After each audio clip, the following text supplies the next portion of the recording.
आगे चले, आए बैठें, ताकि अगला इलेक्शन में दोबारा ये सब ना हो। ये जो ऑफर आज दी गई है, how do you see this?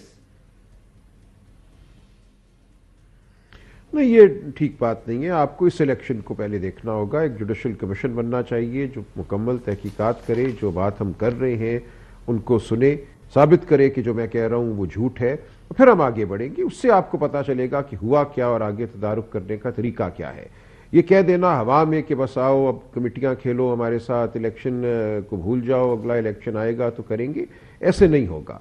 आपने अगर वाकईतन इस मुल्क में एतमाद की फ़िज़ा कायम करनी है, जो एक मायदा मैं समझता हूँ अवाम और रियासत के दरमियान आपने तोड़ा है, उसको एक जद पहुँचाई है, उस मायदे को आपको दोबारा उस्तवार करना है। मैं जहाँ जाता हूँ, जिस बाज़ार में, दुकान में, मुझे 20 लोग आकर घेरते हैं और कहते हैं हम आइंदा कभी वोट नहीं डालेंगे, हमें अपने वोट की वक़्त अब नज़र आ गई है या उसकी बेवकती नज़र आ गई है। तो आपको लोगों को यकीन दिलाना है कि इस मुल्क में हुकूमतें आइंदा जो हैं वो किसी मंसूबे के तहत नहीं बनेंगी, वो आपके वोट के तहत ही बनेंगी। इस इलेक्शन ने 8 और 9 की रात जो हुआ, वो यकीन जो है, वो एतमाद जो है, उसको एक बहुत ही गहरी जद लगाई है। तो जब तक आप ये नहीं करते या आप ऐलान कर दें कि भाई आइंदा भी इलेक्शन ऐसे ही होंगे, पहले से तय हो जाएगा। तो आपका ये कहना है कि बुनियादी एजेंडा मुज़ाकरात अगर करना चाहते हैं या बैठना चाहती है हुकूमत, तो सबसे पहला एजेंडा ये मौजूदा इलेक्शन जो 8 फरवरी को हुए उसके ऊपर बैठे जी। लेकिन सर मैं आपको कुछ सुनाना चाहता हूं। 2018 में भी यही इल्जामात लगे थे, उस वक्त आपकी हुकूमत बनी थी। ये मैं सिर्फ सुनाना चाहता हूं इल्जामात क्या थे और पीटीआई की गवर्नमेंट उस वक्त क्या कहती थी। हम पीछा नहीं छोड़े, तहरीक चलाएंगे, वोट की चोरी का हिसाब लेंगे। धांधलीज़दा इलेक्शन, ना लेजिटिमेट इलेक्शंस है, पाकिस्तान पीपल्स पार्टी रिजेक्ट करती है। हम दोबारा इंतखाबात कराने के लिए तहरीक चलाएंगे, एहतजाजी मुजाहरे होंगे। जो इलेक्शन रिग हुई है, आपने मुतालबा किया, हमने तस्लीम किया, उस स्पिरिट को रखते हुए हमें आगे बढ़ना चाहिए। वो अपोजिशन भी बैठ जाए, हुकूमत भी बैठ जाए और अपना फैसला जिस तरीके से करना चाहते हैं करेंगे।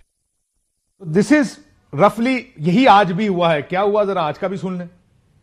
क्या उस वज़ीर-ए-आज़म की कोई से है, उसकी कोई वैल्यू है? पाकिस्तान की तारीख में इतनी बड़ी रिगिंग कभी हुई है? प्री-पोल रिगिंग पीटीआई के against, we will take them to a court of law. जनाब स्पीकर, छोड़ने वाले हम भी नहीं है। हम में से किसी एक ने भी तस्वुर नहीं किया था कि किसी ऐसे बंदे का इंतखाब होगा जिसके पास न पब्लिक मैंडेट हो। मिसाके मुफाहमत की भी मैं उनको दावत देता हूँ, आए मिल बैठे। ऑपोजिशन के साथी को भी दावत दूंगा, आप हमारे साथ थे। इस निजाम को बदलने के लिए हमें सबको लेकर साथ चलना पड़ेगा। जो कुछ 4 दिन से 2024 की असेंबली में हो रहा है, ये 2018 की असेंबली में भी यही हो रहा था।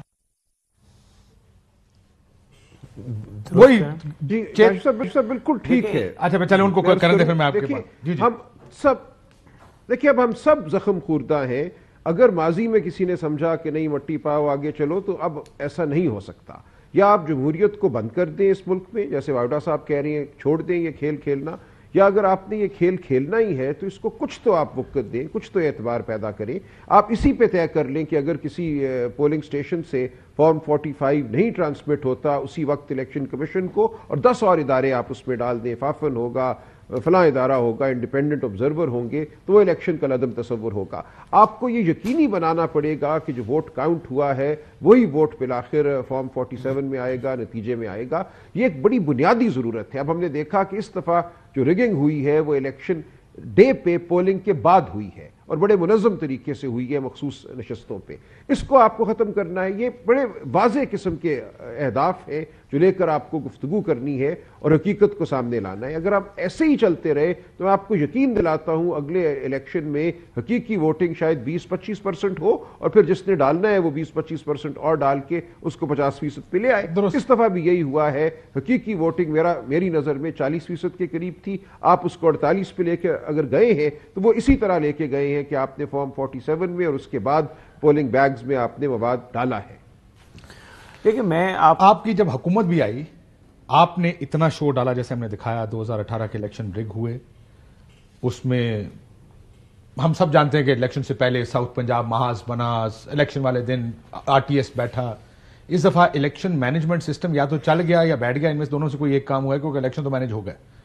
लेकिन आगे चलें। उस वक्त क्योंकि आप रिसीविंग एंड पर थे, आप कहते थे बिल्कुल नहीं चलने देंगे, निजाम नहीं चलेगा, और वो कहते थे आए बैठ जाए।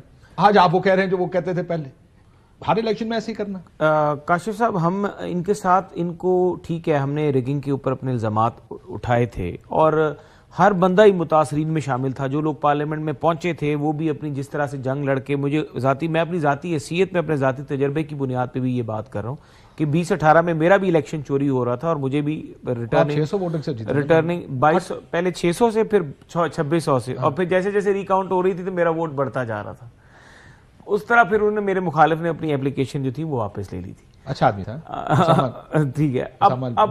اب اس نے کیا کیا کہ اس کو پتہ لگ گیا. خیر اب بات میں آج کی کرتا ہوں کہ ابھی یہ بات کر رہے ہیں ہم نے ایک احتجاج ریکارڈ کرایا الیکشن میں دھاندلی ہوئی ہے لیکن ساتھ ہی عمران سے بات کی کہ مساق معیشت پہ بات ہو سکتی ہے, ملک کی جو ہے خوشحالی اس پہ بات ہو سکتی ہے, امن کی صورتحال کو بہتر کرنے کے لیے بات ہو سکتی ہے, کشمیر کی صورتحال کے اوپر جو پاک بھارت کشیدگی اس پہ بات ہو سکتی ہے, کرونا کے جو معاملات ہیں اس پہ بات ہو سکتی ہے, جو قومی ایشوز تھے ہم نے کہا اس پہ بات ہو سکتی ہے. لیکن عمران نے کیا جواب دیا؟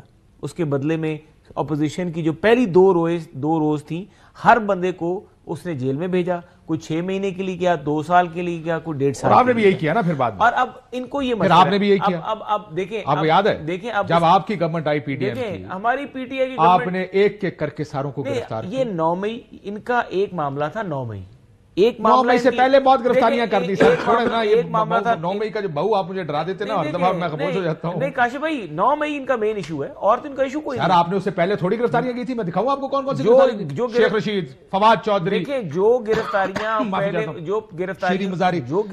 سے پہلے ہوئی تھیں وہ ساری کی ساری عدالتوں میں سے ختم ہو جاتی ہیں. آپ نے تو گرفتار کر لیا. اس کے بعد جو گرفتاریاں ہوئی تھیں اور جو ان کے اوپر صورتحال پیدا وہ سارا 9 مئی ہے. یہ 9 مئی کی جو بھی ان کے اوپر سے اور ابھی بھی عقل نہیں آ رہی. ابھی بھی عمران کیا کہہ رہا ہے؟ اگر عمران کو تھوڑی سی ہوتی فہم تو وہ اپنے لوگوں سے کہتا کہ اپنے رویے پارلیمنٹ میں جو ہے دیکھیں ہم تو تیار ہو گئے تھے. اگریو پارٹی ہے وہ. آپ یہ کہتے ہیں بس یہ آپ کو جو ہم نے سیٹیں دی ہیں آپ خاموشی سے بیٹھ جائیں اور یہ قبول کر لیں. کیوں کریں وہ قبول؟ سارے یہ کہہ رہے ہیں کہ اگر قومی ایشوز پہ تم اپنے آواز اٹھاؤ, اپنے الیکشن کے معاملات کے اوپر جائیں, ریگنگ کی بات کریں, پارلیمنٹ کی کمیٹی کانسٹیٹیوٹ کروائیں, الیکشن کمیشن کو لوگوں کو بیچ میں رکھیں, عدالتوں کو انوالو کرنا کریں. لیکن اگر یہ بدتمیزی کریں گے تو یہ آپ کو بھی پتا ہے کہ اس کا جو رد عمل ہوگا, اور میں نہیں چاہتا کہ وہ صورتحال پیدا ہو. یہ صورتحال اور خرابی کی طرف جائے گی.